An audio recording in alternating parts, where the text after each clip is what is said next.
अस्सलामुअलैकुम। हज़रत इब्ने अब्बास रज़ी अल्लाह ताला अन्हु का नमाज की वजह से आँख ना बनवाना। हज़रत अब्दुल्ला बिन अब्बास रज़ी अल्लाह ताला अन्हु की आँख में जब पानी उतर आया तो आँख बनाने वाले खिदमत में हाजिर हुए और उन्होंने अर्ज़ किया कि इजाज़त हो तो हम आपकी आँख बना दें, मगर एहतियात ये है कि आपको 5 दिन जो है वो सजदा ज़मीन के बजाय किसी ऊंची जगह पर लकड़ी पर करना होगा। फरमाया वल्लाह ये हरगिज़ नहीं हो सकता, मुझे तो एक रुकत भी इस तरह पढ़ना मंजूर नहीं। हुजूर सल्लल्लाहु अलैहि वसल्लम का अरशाद मुझे मालूम है कि जो शख्स एक नमाज भी जान कर छोड़ेगा तो अल्लाह ताला से वो इस हालत में मिलेगा कि अल्लाह ताला व शान व तकद्दुस उससे नाराज़ होंगे।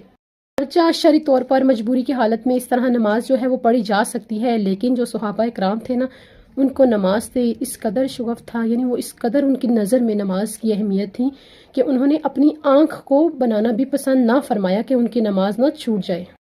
उनके नज़दीक एक नमाज पर सारी दुनिया कुर्बान थी। और आज हम बेहयाई से ना उन मर मिटने वालों की शान में जो है वो जो अल्फाज मुँह में आते हैं वो बोल देते हैं। कल जब हमारा उनसे सामना होगा और वो फिदाई हश्र के मैदान में लुत्फ़ उठा रहे होंगे, सैर कर रहे होंगे, और तब हमें हकीकत मालूम होगी कि हम उनके बारे में क्या कहते रहे और उनकी हकीकत क्या थी। अगर आपने ये किस्सा पढ़ना है तो ये मोता इमाम मालिक की जो किताब है जिल्द नंबर 5 में वाक़या मौजूद है। जज़ाकल्लाह खैर। लाजमी पढ़ें और अपने ईमान को ताज़ा करें।